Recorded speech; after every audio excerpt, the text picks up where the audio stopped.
How are we doing, guys? And welcome to the I'll Try That podcast. This week we are trying Corona, not the disease, definitely the beer. Nice, topical. Nice, I like it. But first, the hot topic. Are you boys ready for this? Y'all ready for this? I like it. So, this week we have a letter from one of our listeners, which is always nice to hear from you guys. As we seem to grow, we have been receiving more comments and stuff like that, and more questions being thrown away. So we like to try and get them involved as much as possible. But this is from Elizabeth Hartman Doe. Is that right? I think I got that. There we go. Woo! Yeah, that is a name. There we go. That's a name of somebody who's written into us. We're nailing it. So it's... Now, I will say that rings, like, Liz has written in before to the podcast. So you might have remembered her from, one of our earlier episodes where she came in with a correction or a question, I suppose, of, the different statements of ABVs to proofing. So that's probably where you might recognize her from before. It's really nice to meet our only fan. That's good. Yeah, thanks, Liz. Yeah. Thanks for coming back. So the email reads, "Hello again, lads. Cheers for keeping up the podcast in such high spirits, even throughout lockdown. It's been fun listening to you all slowly but surely lose the grips on sanity in real time. LOL." That's laugh out loud, just in case you guys didn't know. Listening to your Easter episode that included tasting a Kolsch style beer made me remember how I believe one is meant to enjoy a Kolsch poured into a tiny specific glass so you drink it at a specific temperature. This got me wondering if there's a scale of temperature at which various beers are meant to be consumed. What's the coldest beer and what's the warmest beer? Thanks for all you guys do. Best, Liz. Oh wow, Liz! Thanks so much for the question. We know what we're talking about here, guys, right? Yeah. I didn't have to have any research I didn't call up a brewery and ask them the question. Yeah, and they told you to stop calling as well. You can't ask us about everything. But Joe. Liz, honestly, we couldn't thank you enough for the question. And yes, we didn't know off the top of our heads, but we went and found out the answer. And Barbara, I think you've got a bit of an answer for us. Yeah, well, I mean, at the same time, I'd also like to say, Liz, apologies if you wrote in the question hoping for Simo and you got me. But we'll answer it as best we can. So there is a general spectrum for all beers, which is 38 degrees Fahrenheit to 55 degrees Fahrenheit. I should say we are leaning a little bit on the suggestions of, we have looked at a few sources for this, but we're also taking this on the suggestion of the Home Brewers Association of America. So thank you, gents, for all the work that you do also. But so 38 degrees to 55 degrees Fahrenheit is the general window under which all beers should be drank. 38 now, Fahrenheit. What is 38 Fahrenheit, 55 Fahrenheit? What's that in Celsius for all us excellent question, non-Americans out there? So 38 Fahrenheit is just over 3 degrees Celsius, and 55 Fahrenheit is nearly 13 Celsius. So that is quite a window of range of degrees of temperature right there. Indeed. Well, there's quite a range of beers, Joe, so we need to be sensitive to all of them after all. When you bear in mind... It's almost like we slightly had a chat about this before we called. Oh! Hang on, wait a minute. You've gone off script. I can't deal with this. When you consider that most commercial... I actually knew this as well. This wasn't scripted.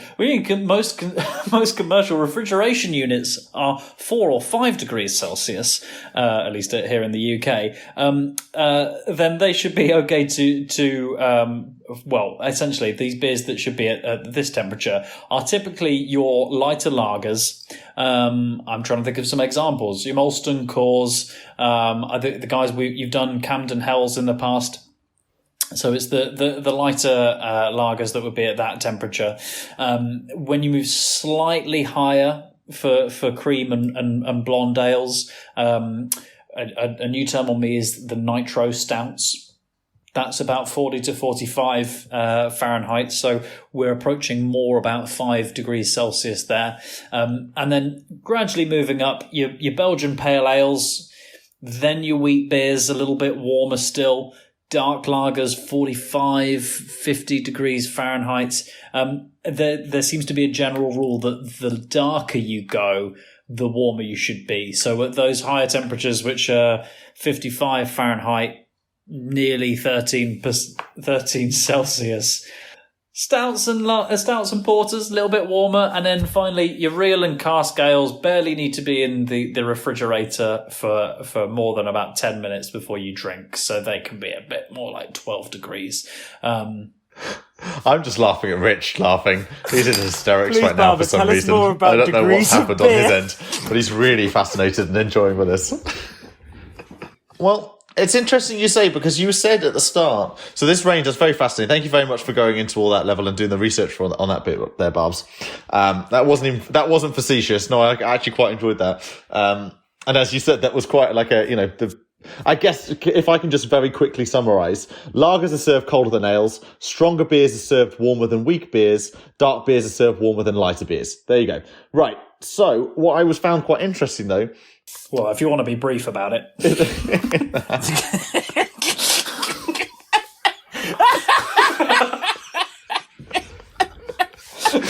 That's the part we might use on the That's teaser. what I've always liked about you, Joe.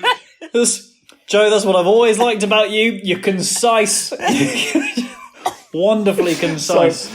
Packs a lot into a small package. So what I'd say there, you did say though that, obviously the range there is from just over 3 degrees through to centigrade through to about 13 degrees centigrade. It's a 10 centigrade difference. It's quite a lot.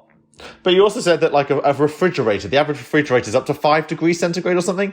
What do you do if you have if you need to have a 12 degree one? Do you need special 12 degree going refrigerators that can house these beers at that right temperature? So there are, I think, certain people out there have got.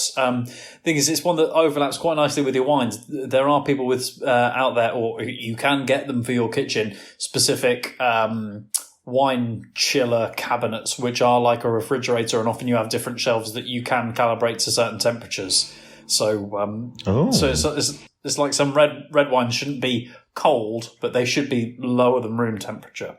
So there are chillers out there that will do it for you. I'm just going to throw this question out to you guys. So we have hot mulled cider in the world. It's very popular. It's very, very tasty. Would you guys have a hot beer? I'd let someone else drink it first and then try it. Yeah, well, that's a great question, because you usually would have usually when beers go warm, that's when they're not, they've been out too long and it's, you've maybe had them open containers and they're not, you do want to have a cold beer. That's the whole thing. That Foster's whole tagline is, well, you wouldn't want a warm beer, would you? In that Australian great accent that I can do. That was uncanny. So I don't know. I think you're right. But then in saying that, most people would say that a traditional English ale is a warm beer because it's pulled out of the taps at like a room temperature. Absolutely, that's the one that's at the top end of the spectrum. That it should be nearer 13 degrees, which I suppose 13 degrees isn't cold, but it's not hot either. But I'm talking like cup of tea hot. Yeah. Put the kettle on, Margaret. I'd like a beer. Yeah. Well, I would just have to say I like the idea of where your brain's going there. Have you got an active example of a tea level hotness? Because my only concern is obviously if you start raising the temperatures of those temperatures where you're at boiling points, you're starting to go into the fermentation, or you're starting to change the consistency or the structure, the chemical structure of the beer. Because obviously boiling that's what you do in the fermentation, in the brewing process, is you boil the beer. So you're probably going to change the beer as intended if you boil it. Well, change is always good, isn't it? Because if you're talking about boiling, you're getting rid of the alcohol. Like if you boil off the and you're left with more and more like alcohol. So like beer and wine, whiskey could always be based on the same process, but whiskey and co just goes through a lot longer boiling for more boiling, and then you get more alcohol come out the end of it. I think I know what's happened here. So again, for the listeners across the pond in the US, basically in the UK we do have a beer called Tetley's. There is also a manufacturer of tea bags called Tetley's. So I think there might have been an incident involving Drabbers and a cup of tea and a pint of Tetley's, and thinking one was the other. Am I doing you an injustice there, Rich? No, it went really downhill for me when I had my morning Tetley's, then went to work. It was. I'll have milk and 2 sugars in my pint of smooth bitter, please. As long as you didn't have a pint of PG Tips, that's cool. That was good. So, Joe, what are we drinking this week? Oh, as Travis said, we're not catching anything, but we're picking up the Corona, and I must say, extras. They are making a real point right now with their marketing to differentiate themselves as much as they can from this global pandemic, the virus that started it all. And, Corona as a name has been around for a lot longer than we know of this Corona VD, COVID-19, that kind of stuff. But Corona Extra, I did hear you might know of. I did hear that at the start of all this, that they did actually see a tangible fall in sales shortly after the announcement of this, or sort of the uncovering of the illness. That people actively stopped buying the beer, presumably on the this is correlation, not causation, but there was a fall in sales of the beer, presumably because people thought there was a link between the beer and the illness. You're absolutely spot on. I heard exactly the same thing, and there's some stats that prove it, that people literally were like, oh no, it's got Corona in the title, I won't have it. So, unfortunately, this beer giant, so we can call it a beer giant, it's owned by AB InBev. This Mexican-styled lager that's been around for, a very, very long time. One of the most traditional, I would say, the quintessential in my mind of Mexican exported lagers, is a Corona. It took a massive hit because of the coronavirus, because people were like, whoa, I don't want it anymore. It's got Corona in the title. And that is a real shame, because I think it's quite a nice beer. In general, I think it's a real shame that it didn't get. It's funny. I've got a lot of positive memories of it, but I happened to be on a social media website not too long ago called it. I always pronounce it wrong. Imager.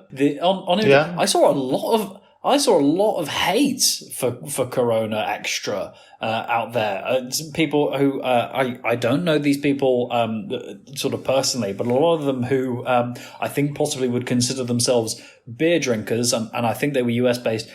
A lot of hate for Corona, thinking that it doesn't taste of anything, and that it's water in it. It's almost not a beer. Which, I mean, with all of these beers, everything has its time and its place. So I've got a sort of lots of positive memories of it. My first experience of it was being charged too much for it in a nightclub, but particularly a beautiful sunny day, and when the temperatures are really high, it definitely does something for me, seeing that condensation down the side of the glass. But I was really surprised to see that there is a bit of hate out there for Corona Extra. Well, I think we've tapped into this before, this level of hate that goes around with, what people would consider as non-beers or the more macro beers, right? You think about the Budweisers, you think about the Bud Lights, you think about the Coronas. These are all thrown into this, like, they're not real beers kind of category. Again, these are all AB InBev beers. I don't think that says anything about AB InBev's ability to make beer. I just think that AB InBev are the quintessential of the largest brewer in the world. They make things en masse. And again, as we've said in this podcast, there is so much skill involved to make a consistent taste of anything on that scale. And I just think Corona, no matter where in the world you pick it up, it's always going to taste the same consistency. It's a Mexican lager. It's going to be light. It's not going to be this full of flavor. It's not going to be this hoppy, overly crafted. It's not going to be in that realm. You pick up a Corona because it's fantastic cold. It's fantastic on the sun. They owned the beach for the last however many years before Corona, because that was their whole ad campaign was, take Corona to the beach. We are about the beach. And all their marketing was phenomenal about that kind of like the beach, where they owned that beach occasion. And for most of the world, we don't really get that too much here in the UK, because our beaches, we get maybe about 3 or 4 days of a year where we can enjoy a beach day, whereas the rest of the world, in most parts of the world, you get the beach days for, lasting a lot longer. And that was phenomenal. That was destructive to so many of these other beers that are in this category of like the light styled, very easy palatable. You know, most people can pick one up because it's available. You know, Corona dominated that market for a long time. Well, I'm just going to say what the reason I really enjoy Corona is, like, Joe, all the things you said about the summer marketing, about that you enjoy it on a beach and that you really enjoy it. But the reason I really enjoy it, as you guys probably aware, I'm a big fan of the Fast and Furious film series. I think they're generally possibly the greatest film series ever. And as my all-time... So you must be very hyped for number 9 that's coming out, right? You generally don't know how excited I am. I loved Hobbs and Shaw. It was a great film, but... Vin Diesel, that man loves a Corona. He's always like, get me a Corona. So that was an awful accent, but he drinks Coronas all the way through the series. You transported me. I was there with you. I was there with you for that. That was, and I'm like, you know what? When I see Corona and I drink a Corona, my inner Vin Diesel starts to kind of like channel in sort of thing. I just want to go and drag race cars and all of that sort of stuff. And that's why I'm just... But... You very much shouldn't be drag racing cars after you've had Coronas. No. As we always see, Vin Diesel never drinks a Corona then goes driving. It's always after he's won the drag race. Yeah, look, it's even got a car with a line through it to say no on the Corona bottle. No. I can't believe Vin drinks these. There's also a little sign above the car, which I think is trying to say, don't get anyone pregnant at the same time. But that's a very bad joke. That's a very... I've just seen such a shake of the head from Joe for saying that. I think Corona might have asked Vin Diesel very nicely to say that he likes that beer as well. Yeah, but I was going to ask, do you think this is a Vin Diesel sponsorship or a Fast and Furious sponsorship and partnership with I just genuinely think Vin Diesel loves Corona. That's it. He's like, he writes it into his contract. He's like, guys, we're only allowed to drink Corona on set. Who are you doing an impression of? I'm Vin Diesel. It's Bruce Forsyth. No, that was a pretty good Vin Diesel impression, to be fair. I do love a nice bottle of Corona. It's been chilled to 4 degrees. Do we think it should be higher or lower? Sorry, how do you explain who Bruce Forsyth is to our listeners across the Atlantic? I just think a popular, very national-focused TV host. Very old game show host who is a national treasure. We could old. say a national treasure. He's almost got there to that national treasure status. But okay, so how do you guys enjoy your Coronas? How are you currently in tasting your Corona, and how do you usually get them when you're served them at a bar? Wait a minute. Citrus fruits, a little lime wedge in the neck, right? Now, is it lime or is it lemon? What is it? Lime. Most frequently occurring, I've seen lime, and actually the bit that I've seen people disagree on is whether you should prod the lime really into the neck of the bottle and almost drink the beer like it's filtered through it. And there's other people who I'm sure have made the argument that actually it's just to almost line the neck of the bottle with a bit of lime juice to keep flies away. I'm not saying I am true. of the thought, and maybe that you could say I'm a heathen in this Corona tasting. When I get my lime wedge, I like to thumb it and it drops it all the way into the liquid. I like it to be sat in the liquid for as long as possible because I quite enjoy that kind of citrusy, the lime citrus mixed with the Corona more so than if it was just around the rim or just like stuck in the neck. I've got a bit of information, I suppose some facts about the lime going into a Corona. If you guys would like to hear it. Oh, please. I'm all ears. You're all ears. So Corona never take us advised, to Fact Town, Drabbers. Yeah. So Corona never advised to drink their beer with a lime or anything like that. And nobody really knows where putting the lime came from. Some people say it was just a bartender putting it in, trying to make their signature stamp on it, sort of thing. So it's never been anything that's been suggested. It's just someone tried it once and it's just carried on from there. Imagine being the bartender who first put a lime in a Corona and now you see everyone do it all the time. God, You'd feel like the Scottish chef that created the tikka masala by putting yogurt in a curry. It must be he must try and tell people that he did that, and no one believes him as well. No, you wouldn't believe. I was the first person that popularised putting limes into Corona. No, what are you talking about? It's always been the case. Get out of here. Right, I've got another fun fact about Corona that you might not know. Go on then. Guys, what do you think that Corona means in Spanish? I think it might mean like circle. Okay. I don't speak any Spanish, so I'm sorry. Explain your thinking. I'd like to know what your thinking is. I don't know. I'm sure I've heard a context in the past where it says where I saw Corona. And the thing I was looking at was a circle. It takes a little bit more explanation than that, but I think Corona is a circle. Okay. Travis, any thought? I'm going to go for, I'm just looking at the bottle, and I'm going to go for griffin, because there's some weird griffin-looking creatures on the bottle. Wait a minute. Tell me I'm wrong. I think I've... Don't say it, Bob. Don't say it. No, Joe, the one I'm going to say definitely isn't true. Okay. Isn't it someone who takes a dead body and finds out how that person has come to die? I mean, a coroner. That's what he was waiting for. It was so goodly bad. Edit that one out. Hello, I am the coroner. Come to find out why you have died. Okay, right. Let me finish Heart this attack. bit. Let me finish this bit. Let me do this. Joe, tell us, what does Corona mean in Spanish? So, Corona, there were good answers, but Corona actually means crown in Spanish. Oh, crown. Really? But in Spain...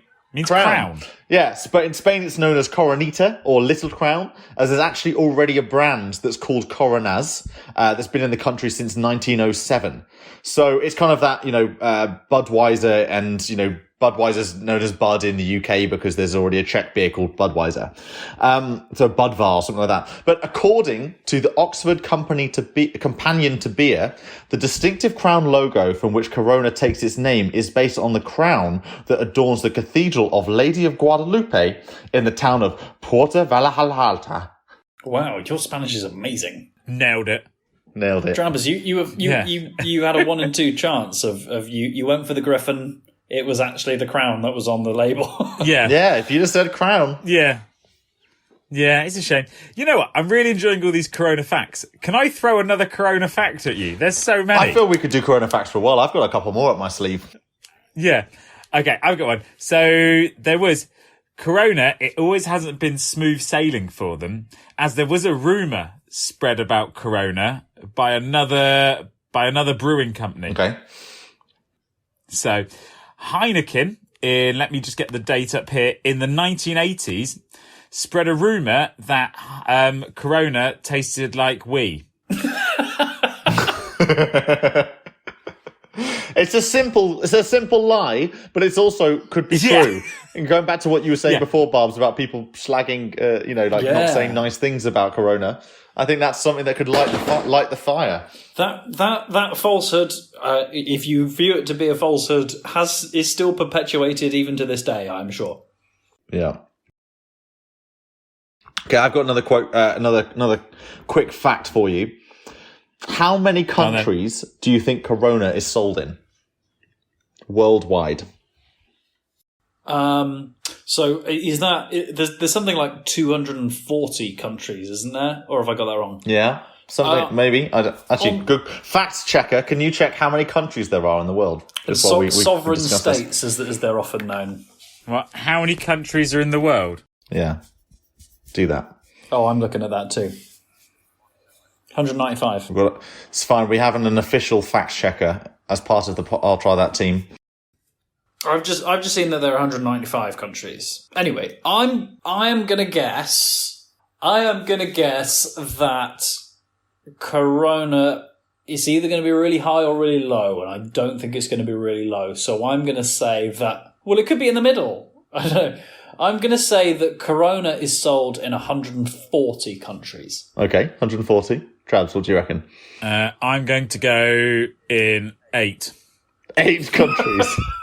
You think one of the I'm largest gonna guess beers it's in the somewhere world in between is the two. just sold in 8 countries? Yep, just throwing it out there. So, I mean, I will add another. Before I give you the answer, I'm going to let you know that Corona is one of the best-selling beers in the world and the biggest selling in beer, beer imported to the US. So the US might be one of those 8. Then, is that what you're saying? Right, okay, Yeah, that's. It's only one country, though. it's true. So Corona is sold in 120 countries. So Barber is very close, actually. I'll give you that. 20 countries mix. Yes. I'll give you that one. So close, Drabbers. 8. So close, yet so far. You were only 112 off. Yeah. Okay. I'm really, really sorry to go back to the Fast and Furious, but I've just done a little bit more research on it. Go. And it's not the official sponsor of Fast and Furious. It's just in there. Vin Diesel is working his magic. I reckon it goes back to that narrative. Vin Diesel is working his magic. Yeah. I'm really sorry to bring back to it, but... Corona didn't give the Fast and Furious films any money. No. Okay. Vin Diesel just loves it that much. What a guy. You'd have thought that maybe his love for Corona might have tempted him to make a good film, but no, apparently not. I have a fact, Drabs, that links you back to your griffin, because you are so spot on that these are actual griffins on the label. Like your uncanny ability to know that what these animals are, not even that they're an animal, these mythical creatures are. So the griffin is apparently there to protect the beer. From who? Yeah, protect the beer from what? Vin Diesel. Vin Diesel. Big mean Vin Diesel who's come to drink all the beer. Actually, I did hear that Vin Diesel is a big fan of Dungeons and Dragons. So I'm sure he'd get quite a few griffins in the Dungeons and Dragons scene. I'm sure it's coming in the Fast and Furious film. They're running out of ideas. And virtual D&D is taking off. Like there's so much more talk about Dungeons and Dragons now. I'm struggling. In two episodes, we've talked about my 2 most hated film franchises, Harry Potter and Well, I can't wait for the next episode, because we're definitely going to talk about your 3rd worst. Yeah. Oh, join us next week, because we'll be talking about bloody Twilight. Oh, that's awkward. Sorry. I actually did have a vampire-infused beer that we had for the next episode. Teaser. Oh, what, a vampire infused? Are there vampires in it? Is it... Joe just squeezed a vampire. Damn it. It would have been funnier if I'd have said something like a garlic-infused beer, but that would have been gross, actually. I can't help but feel we're getting slightly off task. Yeah, that's fair enough. Grupo Modelo, the brewery that makes Corona Extra, was founded in 1925 in Mexico City. The first Corona Extra was brewed in 1927, and in 1933, the brewery started selling Corona Extra to the US. So this is a company that's been around for, well, almost 100 years now. But, we know the Modelo group. This is Grupo Modelo. These are the people who own, a load of different companies and, a load of the breweries, and Corona happens to be obviously one of their best-selling beers. The fact that Corona comes under the AB InBev, group is definitely through acquisitions and, the fact that they're selling rights around the rest of the country, that around the rest of the world. That's probably why you're finding them in 120 different countries. AB InBev definitely have a part to play in exporting them around the world. But I think, quintessentially, this is not, as I once thought, a Foster's of the Mexican world. This is, through and through, a Mexican-style beer, a Mexican lager that is still sold in Mexico to this day. So this isn't like Foster's is Australian, but it's not Australian at all really anymore. It's not sold in Australia. This is still sold in the native country where it came from. And we go back to it. As Barbara was saying earlier, it gets a lot of hate and all this sort of stuff, but I'm not too sure why, because it is a genuinely nice beer, I think, and it's easy to drink. It envisions nice areas and nice beaches that I've drunk it on. It brings back happy memories to me, sort of thing. And I think I'm there for it. I'm happy that it's still knocking about, and I'm happy that it does have such a wide market for it, because I hope people can enjoy this beer. It is nice, it is refreshing, and it is easy to drink. I think ultimately, it does belong a little bit in the hot climates, but it's a real crowd pleaser. No one's going to be disappointed, apart from the little groups that we mentioned before. Hot temperatures, having a gathering, Coronas is going to go down fairly well. Owning that beach world. So, giving you some stats, some numbers here. So, Corona Extra, I should say, or Corona as they're known on Twitter, is they've got 45,000 followers on Twitter at Corona. This is not to be confused with obviously the virus. And you have Corona on Instagram. I'm going to give you both a guess how many followers they have on Instagram. Well, 8 countries, 10 people per country, so 80, I guess. No, I'm gonna go out there. I'm gonna say 3 mil. 3 mil, okay. I'm gonna go 1.5 million.